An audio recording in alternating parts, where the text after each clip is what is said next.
Und jetzt kommt die erste Rede von Louise und Easteban von Debt for Climate. Einen riesengroßen Applaus.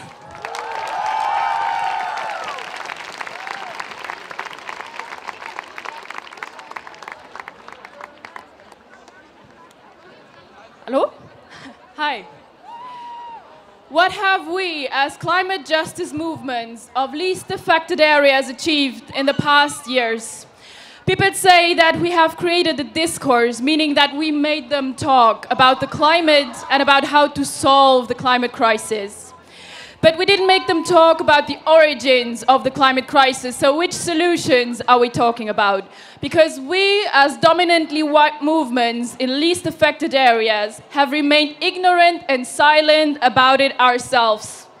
It's time to break that silence and blatantly call it out. And for all of those who are worried about leaving the scientific domain of climate science, let me remind you that even the IPCC has acknowledged the fact that we have to make them talk about, meaning that colonialism is at the root of the climate crisis. And it's time to move beyond making them talk. It's about time for us to act, and to act boldly. And the only way to act boldly is to act united, because isolated we will achieve nothing and we will perish materially and spiritually. So many are uttering those words of breaking out of the bubble, but the most important bubble that we must break out of is the bubble of Eurocentrism. Because what's there beyond the bubble when we break out? There's a movement, a real movement, a movement meaning that we can really move things. So let's start uniting behind what is affecting most affected countries the most. Pakistan, Zambia, Argentina, Sri Lanka, Indonesia. What is the common denominator that makes those countries some of the most affected countries by the climate crisis? They are being choked by the grasp of debt, Schulden in German, and it's no coincidence that debt and death sound so familiar to your ears. Debt is a driving force behind fossil fuel extractivism. Debt is the tool of the Global North to continue its colonial rule. A tool to reverse the question of who owes who really. As long as indebtedness is ruling economies of most affected areas, exploitation of people and their lands will prevail, and neither social nor climate justice will ever become a reality. So what do you think? Should we do about this, Dad? Well, first an applause. I think it was really good. You know, I come from Argentina. One of the countries that Louise mentioned is one of the most affected by the climate crisis, and also one of the most indebted countries in the world.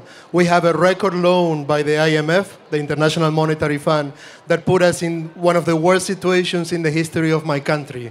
And how is the government paying that debt?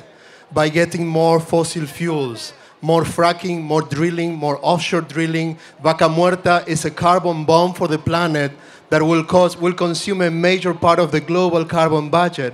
And the reason it's expanding is because of the debt. That's why this movement that Louise was explaining is called Debt for Climate. And Fridays for Future groups all over the world are playing a really important role in creating this group, in this movement. And you have an even more important role to play going forward. If we can all come together, you can help us lead the way to demand debt cancellation for the Global South so that we can afford to have a just transition.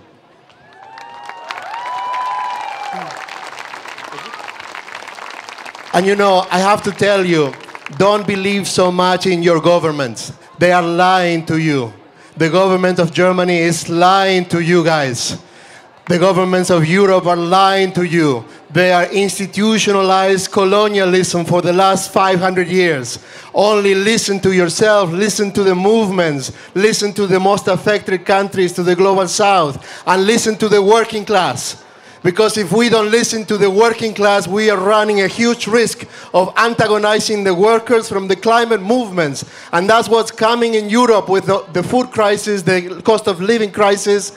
And we have found a way through Debt for Climate to do the opposite, to build a bridge with the workers of the world and thousands of workers are already mobilizing for Debt for Climate. We're going to mobilize again from October 10th all the way to COP. We're building bridges because the work, you can go to the website and the social media handles such as Debt for Climate, join us, help us lead the way, because Fridays for Future has a huge role to play in this, in putting this into the mainstream and bringing the labor unions of the Global North as well into this fight. Thank you very much.